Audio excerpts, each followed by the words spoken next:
Bonjour à vous tous et à vous toutes. Alors dans ce cycle de 3 vidéos, je voudrais donc vous parler de la lumière, de l'image, la manipulation par l'image, afin de déceler comment ne plus se laisser piéger par les fausses informations, les fausses impressions. Alors, nous expérimentons la vie dans un monde qui est tissé de lumière, énergie, mais celle-ci est constituée de plusieurs strates générant ce qu'on appelle des mondes parallèles. Nous existons simultanément dans ces autres mondes en tant que moi planétaires, qui sont tous reliés par le moi supérieur ou le moi soit solaire. Notre immersion dans ce monde nous a plongés dans l'illusion et nous passons une bonne partie de notre temps à vouloir régler des problématiques antérieures car nous pensons qu'elles influent sur notre présent et cela devient réel parce que nous adhérons à ce processus et par ce fait, nous sommes activateurs de la loi de cause à effet à nos dépens. C'est nous-mêmes donc qui tissons qui tissons à partir de la loi de cause à effet et de la loi d'attraction tous ces liens, tous ces enfermements. Et tant que nous pensons que notre vie actuelle, présente, et dépend de ce qu'on a vécu dans nos vies passées, on crée un lien qui nous maintient enfermés dans ce passé, et le passé influe sur notre présent, qui va influer aussi sur notre futur. C'est la raison pour laquelle on peut faire pendant des années un travail sur la guérison, le nettoyage des vies antérieures, mais tant qu'on pense qu'on est le résultat de ce qu'on a vécu, on se fait piéger. Et vous allez comprendre, donc en détail, je vais donc faire ça avec plusieurs vidéos, hein, où je vous parlerai aussi de vos autres mois planétaires. Observons déjà, commençons par travailler par la lumière. Voyons la lumière vraie et la fausse lumière. Observez une source de montagne. L'eau surgit d'une nappe souterraine, s'écoule depuis le sommet en tant que rivière qui va apporter de l'eau, la vie, à tout ce qu'elle trouve sur son passage. Lorsque l'eau atteint les zones urbaines, les villes, elle devient polluée par les déjections humaines, et lorsque le flux est bloqué par des obstacles, quand il y a des pierres dans la rivière ou autre, il se forme une mare qui attire des pestilences et des insectes porteurs de maladies. Le soleil qui éclaire la terre permet aux semences déposées dans l'eau de prendre forme et de créer ainsi la végétation. Mais une partie de l'eau s'évapore et remonte vers le ciel afin de ramener les informations glanées lors de son parcours sur Terre. Celles-ci se transforment en nuages qui permettront au cycle naturel de l'eau de vie de se perpétuer en retombant sous forme de pluie. Donc les eaux polluées s'évaporent, elles forment des nuages et retombent sur la Terre. Donc tout ce que nous mettons sur la Terre comme toxicité, dans l'eau, dans la Terre, va se manifester sous forme de nuages toxiques qui nous retombent dessus. Et ça, c'est le cycle perpétuel. C'est-à-dire que tant que nous générons des pollutions physiques, elles nous retombent dessus. Et c'est la même chose au niveau du psychique. Tout ce que nous envoyons vers le ciel retombe inéluctablement sur nous, un jour ou l'autre. C'est le principe de la loi d'attraction et de la loi de cause à effet. Voilà. Le ciel, c'est la conscience. La conscience, c'est de la lumière. Et celle-ci est constituée de multiples niveaux vibratoires, qu'on appelle des plans dimensionnels. Sur Terre, nous n'avons accès qu'à certaines possibilités, celles qui sont adaptées à la vibration lumière de notre matière terrestre, temporelle. Et nous espérons tous, un jour ou l'autre, atteindre le 7e ciel, qui est le point de conscience le plus élevé que nous pouvons atteindre depuis cet enfermement dans la matrice. Le multivers. Donc multivers, c'est l'univers qui contient tous les univers. C'est le corps du créateur, ou de la force créatrice bipolarisée. L'énergie conscience, lumière, porteuse d'une multitude d'informations vibratoires, ondulatoires et ultrasoniques qui donnent vie aux univers. Cette force, nous l'appelons énergie christique.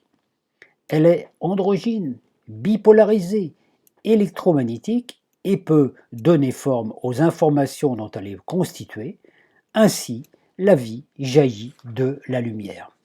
Et nous sommes nous-mêmes une particule de cette énergie christique, et tout ce que nous pensons, tout ce à quoi nous portons attention, nous le créons dans le ciel qui, avec le temps, se manifeste sur la Terre, dans notre réalité, ici et maintenant. Donc il faut bien enregistrer l'information que la conscience, c'est le ciel. Et la conscience, c'est de la lumière qui se manifeste en tant qu'énergie qui se densifiant ainsi crée un état de matière plus ou moins dense, la matière gazeuse, liquide et solide.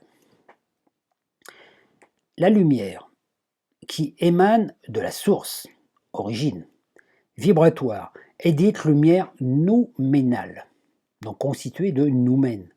Elle constitue, donc à l'origine, dans la source, elle fait 100%, mais dans la manifestation, elle constitue 90% de la masse du multivers, donc de multi-univers, la masse invisible, imperceptible à l'œil nu, l'énergie libre. Quand vous regardez le ciel, que vous voyez l'espace, vous avez l'impression qu'il y a un espace justement entre nous, le soleil, entre nous et les planètes, nous et les étoiles. Donc toute cette énergie que l'on ne voit pas, quand on regarde le ciel la journée, on voit cette sorte de couleur bleue, et si on regarde bien, on voit des petites particules de lumière, de prana qui dansent. Le ciel en fait n'est pas bleu, c'est une impression le bleu parce qu'il y a cette profondeur. Donc quand vous regardez le ciel qui est bleu et que vous voyez par exemple la lune à un endroit, ou le soleil, ou une planète, vous avez l'impression qu'il y a un espace entre les deux. Mais cet espace, c'est la lumière invisible. Donc en fait, nous ne voyons de la lumière originelle que 10%. 90% sont occultés, sont invisibles, ce qu'on appelle l'espace. Et pourtant, c'est cette force invisible qui permet à la partie visible d'exister. Donc cette énergie dite invisible, de nature féminine, est celle qui tisse les formes de vie. On ne la voit pas, mais elle œuvre. L'énergie masculine, elle, constitue le monde visible. Ainsi, c'est l'énergie féminine qui, dans le ventre de notre mère, tisse le fœtus qui va nous servir de véhicule plus tard, donc d'incarnation. C'est pas la matière qui crée l'énergie, c'est l'énergie qui se manifeste en tant que matière. Et dans notre monde, nous ne voyons que le monde extérieur. Et justement, par exemple, la science aussi, qui considère, une partie des scientifiques, qui disent que c'est le cerveau qui crée la conscience. Et ça, c'est une grosse illusion. C'est la conscience qui a créé le cerveau comme outil décodeur pour permettre à notre corps d'être en connexion avec tout le monde, toutes les étoiles et toutes les planètes. Alors tant qu'on pense qu'on est sur Terre et que c'est notre petit cerveau humain qui est constitué plus ou moins de neurones plus ou moins assemblés, que c'est à partir de là qu'on crée une conscience, on a l'impression qu'on est quelque chose de petit, de rien, et qu'on veut accéder à la divinité, grandir, devenir Dieu. Alors qu'en fait c'est le contraire. Donc ça c'est vraiment important de comprendre qu'il y a une inversion. Vous êtes, je suis, nous sommes une conscience qui a pris forme et qui s'est créé un cerveau afin de décoder. Et notre cerveau, ne fonctionnant qu'avec 10% de la lumière originelle, tant qu'il fonctionne qu'avec le côté rationnel, logique, ce qu'on voit à l'extérieur, on est limité. Et qu'est-ce qu'on fait des 90% de notre cerveau qui ne servent à rien? Et pourtant, c'est là que se trouve l'énergie libre, c'est là que se trouve la vraie vie. Donc, nous ne voyons qu'une partie infime de l'univers, 10% de la masse. Celle-ci, rendue visible par la force masculine, est dite force nucléaire forte. C'est la force de Thanatos, dans la mythologie. Voilà. C'est la force aussi de ce qu'on appelle Seigneur Zanon, la planète Saturne. Voilà, Saturne qui a permis la concentration d'une énergie pour générer une forme, hein. C'est pour ça que Saturne nous semble maître du karma, il nous enferme dans les anneaux, hein, et tous les anneaux dans lesquels nous sommes enfermés sont les anneaux que nous créons nous-mêmes par nos pensées. Dès que nous définissons quelque chose comme vrai en disant « je crois à cette chose, j'y crois dur comme fer », vous créez une certitude et vous êtes enfermé dedans. Donc toute définition est enfermante, alors que la présence divine est infinie, donc elle ne peut pas être définie en une forme, hein. Alors, toutes les galaxies et les planètes que nous percevons, hein, même avec nos télescopes, etc., hein, ne sont qu'une infime partie déjà de la partie visible de l'univers, parce que c'est tellement immense qu'on n'a pas pu explorer tout uniquement parce que nous sommes prisonniers d'une notion d'espace-temps. Donc on peut dire, par exemple, pour aller sur Mars, il va falloir tant d'années, pour aller sur Jupiter, tant d'années, etc. Et notre vie physique ne nous permet pas justement de faire ces grands voyages. Mais par la conscience, on peut aller partout. La conscience ne se déplace pas, elle est omniprésente. Donc la conscience qui œuvre à partir de la source, hein, qui est omniprésente, voilà, et chaque humain, chaque être vivant, conscient, est une partie de la conscience. Donc le centre de l'univers n'est autre part que là où vous êtes, à partir du point de votre cœur, de l'étincelle divine de votre cœur, c'est là que vous allez créer votre réalité à partir des intentions et de l'attention que vous allez mettre pour leur donner vie. Donc, nous vivons dans un monde où nous ne percevons qu'une infime partie des 10% de cette lumière nouménale, de la lumière nouménale, hein, celle rendue visible, mais nous ne percevons pas les 90%.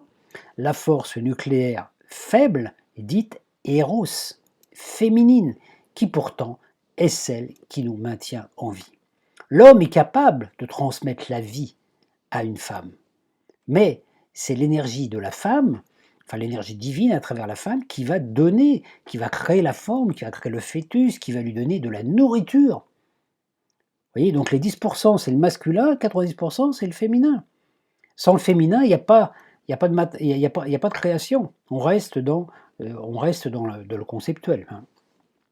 Notre corps physique donc, ne représente que 10% de notre réalité, de notre identité stellaire, et les 90% qui le maintiennent en vie, qui permettent la digestion, l'assimilation, l'élimination des déchets, la locomotion, la respiration, la régénération cellulaire, sont imperceptibles à nos sens.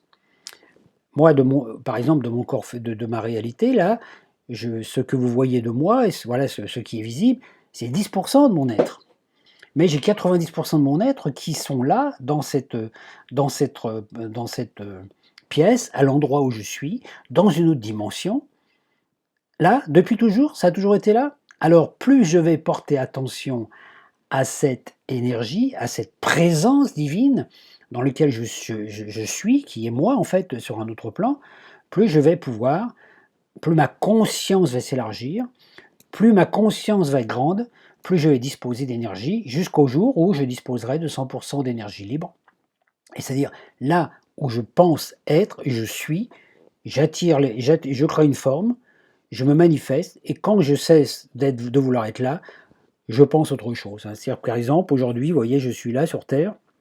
Si j'arrivais à annihiler complètement ma conscience terrestre de mon identité terrestre, je pense à Vénus, je me concentre sur Vénus, et je peux prendre une forme sur Vénus, expérimenter Vénus. Voilà, donc je suis là où ma conscience est. C'est pour ça que quand vous êtes avec quelqu'un, quand vous êtes dans un endroit, là actuellement, l'endroit où vous m'écoutez, hein, que vous êtes là, si vous êtes en train de vraiment écouter dans l'instant présent, assis sur la chaise où vous écoutez, voilà, voilà tout ce qui est dit, hein, mais si en m'écoutant, vous partez déjà, vous pensez que ce que vous allez faire demain, ou après-demain, ou ce que vous avez fait hier, vous n'êtes plus présent, vous êtes absent, donc vous ne pouvez pas vous nourrir parce que votre attention est concentrée ailleurs, hein. Une intention nourrie d'attention, dès que je porte mon attention sur une intention, je me rends à l'endroit où cette attention va se manifester.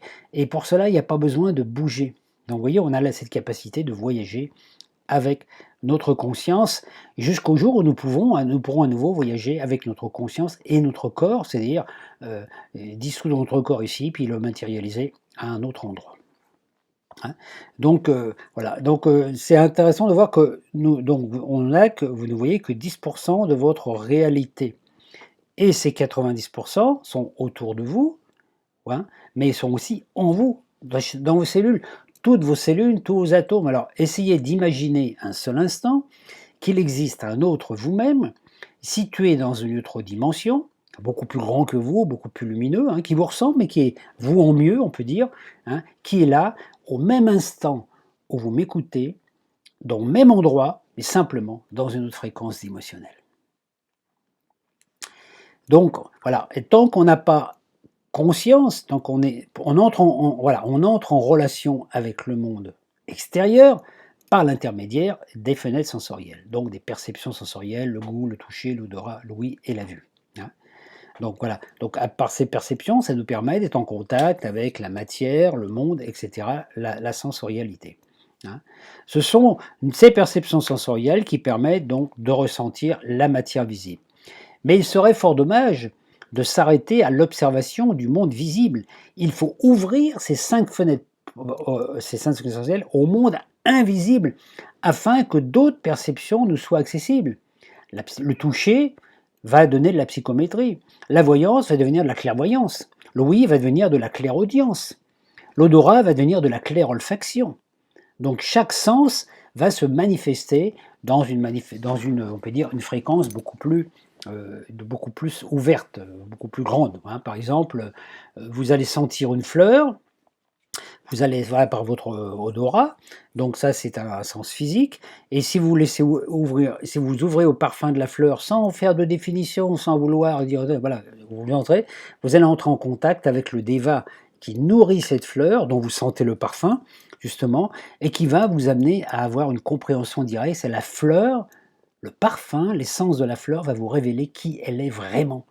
Au-delà de toute définition que vous pouvez donner, vous, en disant c'est beau, c'est pas beau, c'est ceci. Non, vous laissez venir. Donc vous êtes informé intérieurement. Hein. C'est pour ça que, aussi, au niveau des mémoires, vous pouvez très bien avoir à ce coup une odeur qui vient dans votre vie, comme ça, et ça vous rappelle un souvenir d'enfance. Un souvenir d'un plat d'enfance ou d'une fleur qu'on vous a offert ou de quelque chose. Nous sommes en lien avec tout par l'intermédiaire de nos sens. Donc c'est pour ça que c'est important de ne pas les occulter. Nous vivons donc dans un monde d'apparence dualité où le ciel semble séparé de la terre. Hein. L'espace, vous voyez, vous êtes sur la terre, il y a le ciel, pourtant la terre est déjà dans le ciel. Hein. Où la conscience, notre conscience humaine, semble séparée de notre conscience divine que nous percevons comme étant autre-là. Et pourtant, ce n'est qu'une illusion. Tout ce que nous imaginons dans notre ciel, la conscience, devient notre réalité sur Terre. Un nouveau ciel, une nouvelle terre. Tous les nuages que nous créons avec notre mental finissent par nous voiler la vraie lumière, le soleil, et ce que nous envoyons dans le ciel devient notre réalité. Donc tout ce que nous pensons crée et tisse notre devenir. Donc le corps physique est la partie de la terre qui nous est octroyée pour y créer notre royaume. Les eaux célestes, vibrales, émanant de la source, entre en nous par la fontanelle et s'écoulent par les divers canaux de notre corps pour entretenir la vie. Mais quand ce flux est bloqué par les nuages émotionnels, sensoriels, mentaux que nous créons par nos pensées, l'eau de vie porteuse des informations divines ralentit son fluide, des marécages intérieurs se forment, des maladies apparaissent. C'est comme dans la nature, quand vous voyez une rivière qui ne peut plus couler, bah, vous enlevez les cailloux, et ce coup vous voyez, la rivière, elle commence la rivière commence à nouveau à couler, et puis elle chante. Hein, voilà. Donc et à partir de là, tant que la rivière ne peut plus couler, le marécage prend forme. Donc il importe donc de faire un geste pour enlever ces obstacles. Il en est de même dans notre corps. Quand des marécages se forment à cause des blocages mentaux et émotionnels, il importe que notre esprit dégage le terrain pour permettre à l'eau de la source de couler librement. Il n'y a d'autre blocage dans notre forêt intérieure que ceux que nous créons par nous-mêmes, ceux que nous maintenons cristallisés par nos pensées. Alors, nous expérimentons la vie dans le monde, dit le monde astral. Le monde astral est un monde intermédiaire entre le monde terrestre, on peut dire le monde matériel, et le monde physique, donc dans la zone astrale et la zone psychique. Et tout ce qui se vit dans le psychique va modifier notre état vibratoire dans le monde terrestre. Donc c'est là que tout se passe. Or, dans l'astral, il y a cette lumière. Mais cette lumière dans l'astral est tout d'abord divisée en deux, hein, on peut dire l'ombre et la lumière, et chaque partie est elle-même divisée en deux. Donc on peut dire qu'il y a 4 formes de lumière différentes dans l'astral. D'un côté se trouve la lumière, donc c'est comme si vous étiez dans une rivière, d'un côté vous avez la lumière nouménale invisible, les 90%, et de l'autre, la lumière phénoménale visible. Vous voyez, phénoménale égale les phénomènes donc visuels. Voilà. Et ces deux zones, donc, semblent aussi divisées en deux. La lumière phénoménale, dans celle qui va créer les formes visibles, qui œuvre dans un premier temps dans le bas astral. Hein, voilà, bas astral, donc vous voyez le bas astral, donc vous avez le plan astral, et donc c'est la lumière, voilà, c'est l'ombre. On peut dire le plan astral, là c'est le bas astral, c'est l'ombre. Or, dans l'ombre, la lumière de l'ombre est séparée en deux. Vous avez l'ombre de l'ombre, qui correspond aux ténèbres, et vous avez la lumière de l'ombre. Donc la zone la plus basse du plan astral, qui est l'ombre de l'ombre, c'est une zone ténébreuse. C'est une zone dite infernale. C'est là que se crée ce qu'on appelle l'enfer. Quand vous êtes enfermé dans quelque chose, quand vous êtes dans les ténèbres, que vous avez l'impression qu'il n'y a plus rien, que vous êtes bloqué complètement dans votre vie, etc., que votre vie est loin d'être un paradis. Hein. Quand notre esprit est englué dans cette zone, tout paraît obscur, noir. La peur nous paralyse, peur de la mort, peur de la solitude, de la souffrance, peur du vide, peur de manquer, peur d'être malade, toutes ces peurs. Voilà. Donc c'est une zone très lourde. Hein. Naturellement, alors des fois on peut se faire piéger dedans, et c'est une zone naturellement de grosse souffrance. Au-dessus de cette ombre de l'ombre, vous avez la lumière de l'ombre. La lumière de l'ombre est une zone de l'astral un peu moins opaque. Hein. C'est là qu'on trouve ce qu'on appelle le purgatoire.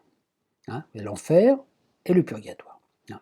Donc la lumière de l'ombre est celle où l'ombre nous paraît lumière. C'est la zone privilégiée des forces tentatrices qui se servent d'images, d'idées, de suggestions pour nous inciter à suivre leurs instructions afin de perpétuer le monde à leur image, au sein duquel ils demeurent en tant que maîtres du jeu. Chacune de nos intentions, nourrie d'émotions, tisse la toile matricielle, nous enfermant dans cette zone de purgatoire.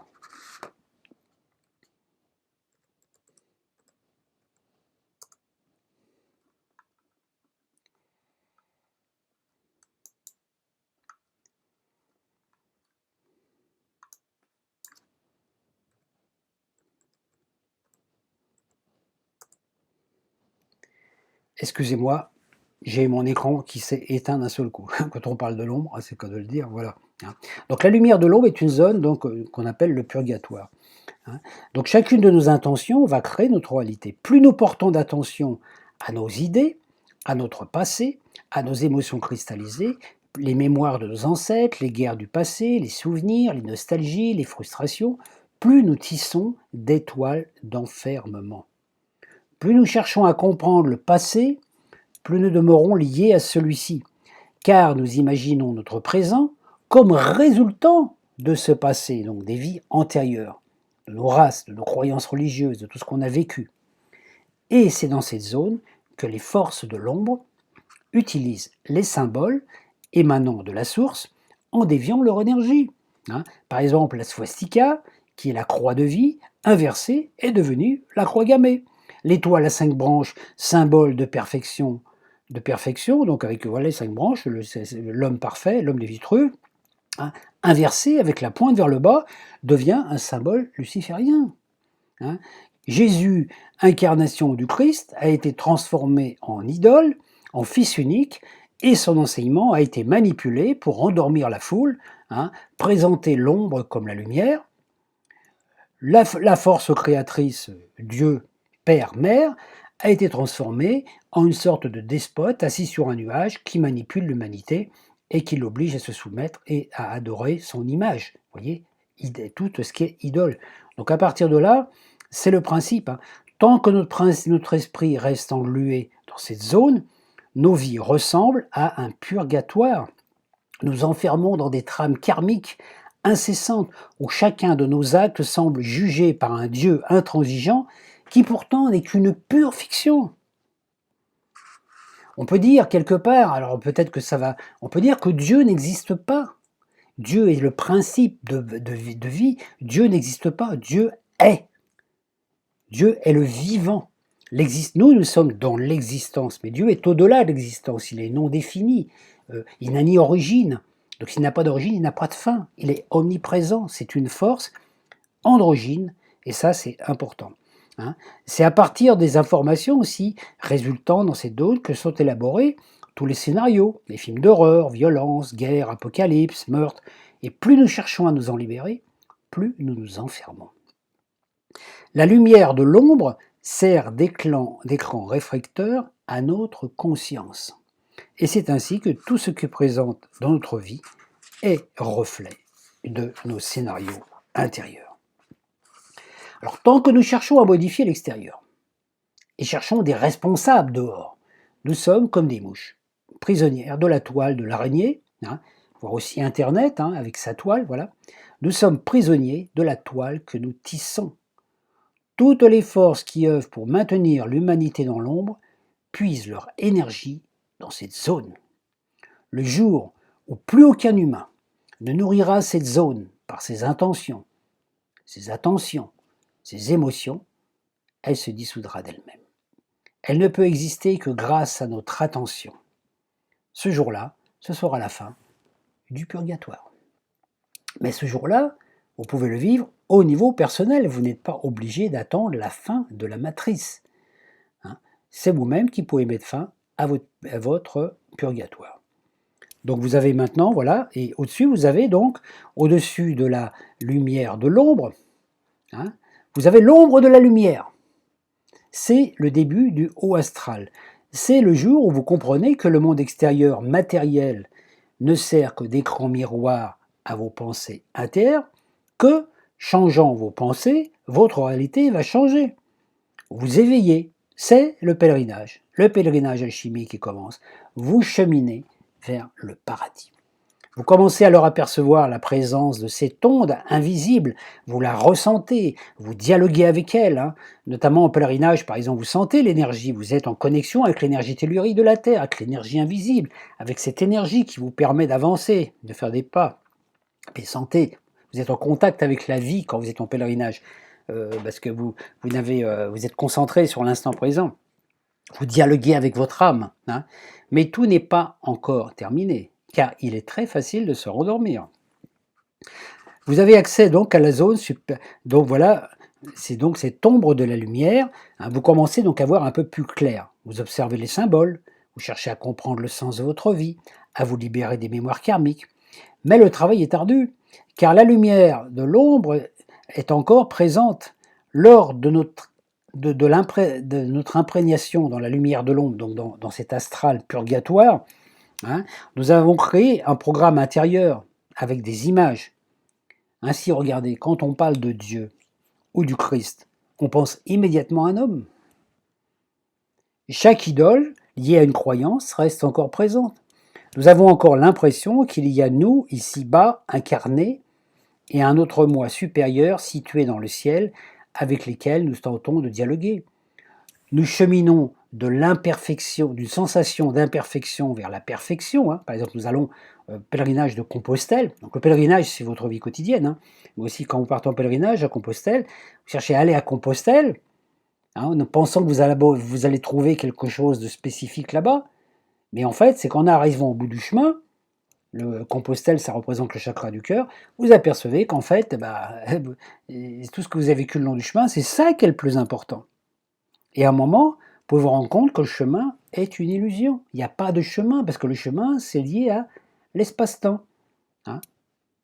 L'espace-temps. Il faut un certain temps pour aller d'un endroit à un autre. Ça crée un chemin.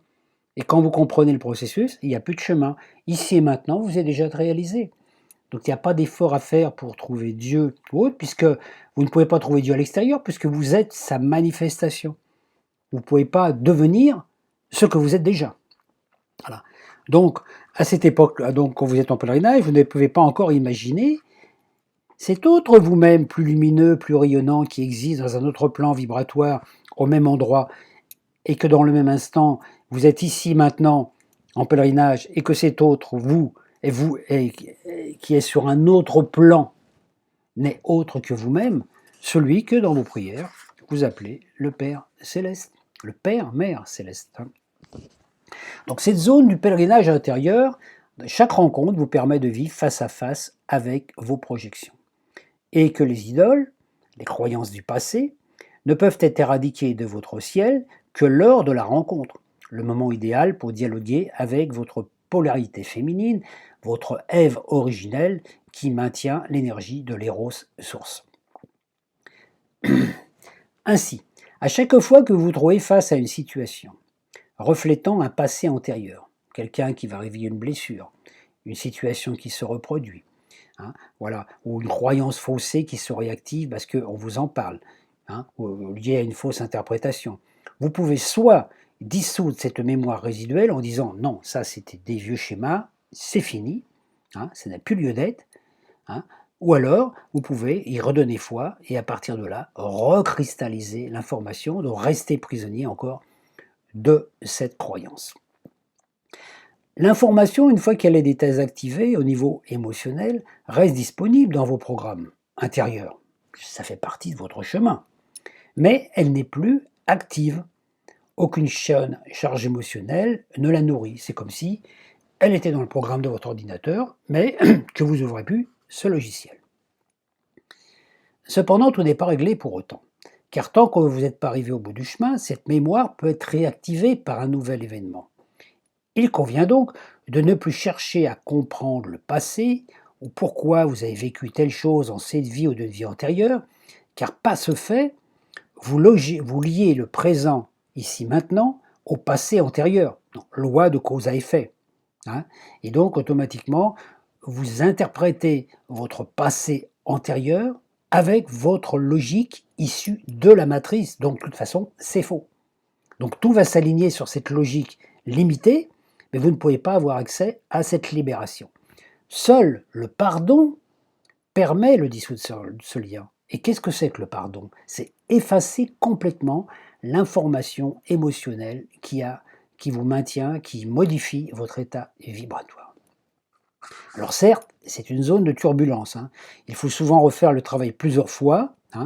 Si votre citation d'aujourd'hui est difficile, il ne sert à rien de chercher les causes, parce que toutes les causes que vous allez trouver viennent de votre mental de justification. Ah bah oui, je vis ça aujourd'hui parce que ceci, parce que cela. Mais vous n'en sortez pas, ça peut durer des incarnations.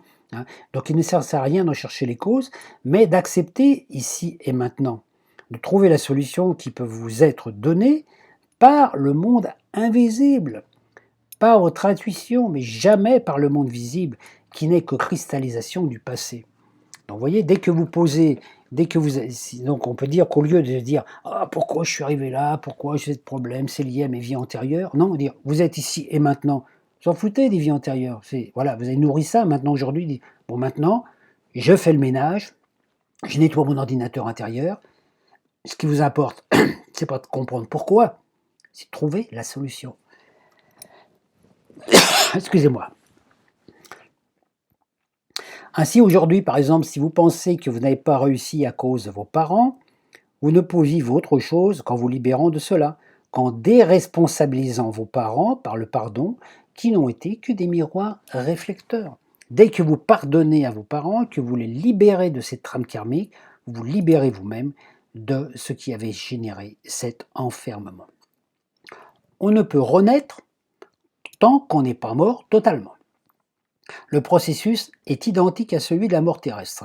Quand on se réincarne, on ne se souvient pas de ses vies antérieures. On doit se consacrer à créer une nouvelle vie. Mais les souvenirs cristallisés dans nos mémoires refont surface, non pas pour qu'on les réactive, mais pour qu'on s'en libère par la pleine conscience, en disant non, ça c'est fini, c'est plus voilà, j'en ai plus besoin, voilà. Hein. Donc tout ce qu'on a lié ici-bas doit être délié ici-bas, dans la matrice. Tant qu'on veut changer de vie, changer de plan, il faut oublier le passé qui nous a informés. Ne pas chercher, ne rien rejeter, ne pas chercher à modifier la forme de notre corps, mais modifier la trame de notre existence en nous connectant à notre soi supérieur, au soleil, en dialoguant avec notre intuition, notre polarité féminine. On ne doit plus se poser des questions. Quelle faute ai-je commis? Comment suis-je arrivé là? Pourquoi je suis ici? Pourquoi je me suis incarné? D'où est-ce que je viens? Qu'est-ce que j'ai fait dans d'autres vies? Il n'est plus utile de chercher à soulever des vieilles pierres du passé pour comprendre pourquoi on est là. Car tant que notre logique n'est pas reconnectée à notre logique de notre double vibral invisible, celle-ci nous révélera des choses qui sont fausses. Notre logique limitée tissera des réflexions totalement fausses et qui de toute façon ne régleront pas le problème. Nous restons fermés dans la notion d'espace-temps linéaire. Voyez par exemple les allergies physiques, les intolérances à certains aliments. Chaque intolérance alimentaire est liée à une mémoire d'une vie passée. Hein. Après, quelle qu'en soit la cause véritable. Hein. Donc, dès l'instant que vous dites « Ah, ben, je suis né avec de l'asthme » ou alors « je suis intolérant aux fraises » par exemple. Voilà. Hein, vous allez dire « Vous êtes intolérant aux fraises ». Ben, si vous gardez cette mémoire d'intolérance aux fraises parce que vous avez vécu ça en étant enfant, vous allez garder cette mémoire tout le temps. Et dans votre vie suivante, ça reviendra parce que c'est une information que vous avez acceptée, vous avez adhéré, vous avez donné foi à cette information. Or peut-être que dans votre enfance, vous avez fait une allergie aux fraises parce que le jour où vous avez mangé des fraises, il y avait une personne dans la pièce qui était là, peut-être une personne qui visitait, ou quelque chose que vous avez vécu qui vous a traumatisé. Personne qui vous a dit quelque chose qui vous a irrité, hein, qui vous a énervé par exemple, ou qui vous a perturbé. Et votre conscience a fait l'amalgame entre la fraise et la problématique. Donc vous avez eu peut-être une éruption le lendemain, une éruption cutanée, parce que ça avait provoqué donc on peut dire un stress au niveau de vos cellules, de vos mémoires cellulaires, et votre cerveau a enregistré l'information, ah c'est les fraises. Mais c'est pas la fraise qui a créé cette... Parce que si les fraises étaient données de l'allergie, tous les humains seraient allergiques aux fraises. Alors vous voyez pourquoi. Et ça, c'est valable pour tout. Donc il faut dissocier l'aliment, comme là par exemple la fraise, du souvenir de ce qui a été vécu à cette époque. Donc au bout d'un moment, comme ça, vous pourrez en manger des fraises. Et ça, c'est valable pour tous les problèmes, notamment l'asthme par exemple, aussi, le rhume des foins, enfin tous ces trucs qui dérangent parfois notre expérience. Il y a toujours une mémoire derrière. Hein. Donc chercher la mémoire, ça ne sert pas à grand-chose. On peut dire, parce qu'on peut cogiter des tas de choses et trouver des fausses causes, hein, mais simplement ne pas se lier. C'est pas parce que pendant l'enfance vous avez vécu ça que vous vivez ça plus tard. Moi, j'ai vécu cette expérience, par exemple, avec les oranges. Quand j'étais enfant, je ne pouvais pas manger d'oranges. Les oranges me rendaient toujours malade. Bon, ça me provoquait des maux de tête, etc. Bon, bah, c'est vrai qu'avec le chemin que j'ai fait, bon, il y a un moment, ça s'est libéré. Maintenant, je peux manger des oranges, ça ne me pose aucun problème. Parce qu'il n'y a plus ce lien entre... Et j'ai jamais cherché, j'ai jamais trouvé pourquoi j'avais des allergies avec les oranges. Hein. J'ai jamais trouvé pourquoi. Non, non. Mais bon, maintenant, non, c'est fini. Parce que il y a un truc qui s'est nettoyé à l'intérieur de moi. Donc faut pas chercher trop à comprendre. Il faut surtout chercher à vivre, à expérimenter la vie. À chaque nouvelle vie, nous avons une nouvelle chance de vivre une expérience totalement nouvelle. Et il est fort dommage de la polluer avec des vieux mémoires, des vieilles choses qu'on veut revivre, ou parce que, vous voyez, cette identification a une forme. Hein. Nous vivons par exemple aussi des incarnations différentes dans différentes civilisations. Par exemple, la plupart d'entre nous ont vécu des expériences en Atlantide, en Égypte, en Grèce, à Babylone, dans la période romaine, la période celtique, etc. Hein. Nous avons expérimenté aussi plusieurs religions, que ce soit le judaïsme, peut-être la religion musulmane, peut-être la religion bouddhique, peut-être la religion chrétienne. Voilà. Donc en fait, le but c'est de faire l'expérience. Hein, par exemple, je m'incarne dans une incarnation où je fais l'expérience de la conscience bouddhique, je vis en Inde, je vis une expérience, voilà, hein, totale, voilà, je vis les avantages et inconvénients, et à la fin de mon incarnation, je me libère de ça. Et dans ma prochaine incarnation, je vais peut-être faire l'expérience d'une vie en tant que musulman ou en tant que chrétien, etc. Mais ne jamais s'emprisonner dans une croyance qu'elle soit religieuse, qu'elle soit politique ou autre, parce que c'est enfermement. Et c'est ça le piège de la matrice. C'est, voilà, on nous propose une image, on dit t'es comme ça, et nous on est comme ça, et pratiquement on est prisonnier. Hein. Comme par exemple, vous pouvez voir avec des gens qui vivent, des gens par exemple immigrés qui vivent dans des cités à Paris, qui ont dans leur tête l'image que oui, les immigrés, etc., ils sont rejetés, les gens ne les aiment pas, etc., puis que dans leur vie, ils sont défavorisés par le destin. Voilà. S'ils gardent cette image, ils vivront cette expérience. Alors ils seront des marginaux, ils vont souffrir ou ils vont devenir délinquants ou autres, alors que si parmi certains d'entre eux, il y en a qui se libèrent de cette image, parce que ça c'est une image du collectif, c'est un préjugé collectif, ils se libèrent de ça, eh ben, on peut très bien être né dans une cité à Paris, dans des conditions difficiles, et réussir, réussir sa vie, se libérer de ça, et puis devenir quelqu'un de, pourquoi pas, de célèbre, de riche, de beau, d'adulé et de réussite. Des exemples, il y en a plein dans le domaine artistique comme ça. Vous voyez, hein. Donc, et ça, c'est le lot de chacun. Se libérer de ces vieilles cicatrices du passé, c'est notre travail. Dans la prochaine vidéo, je vous parlerai des 8 émanations du moi, du soi supérieur, et vous comprendrez peut-être encore mieux pourquoi, euh, comment on peut faire pour se libérer de tous ces vieux schématiques. Je vous dis à très bientôt.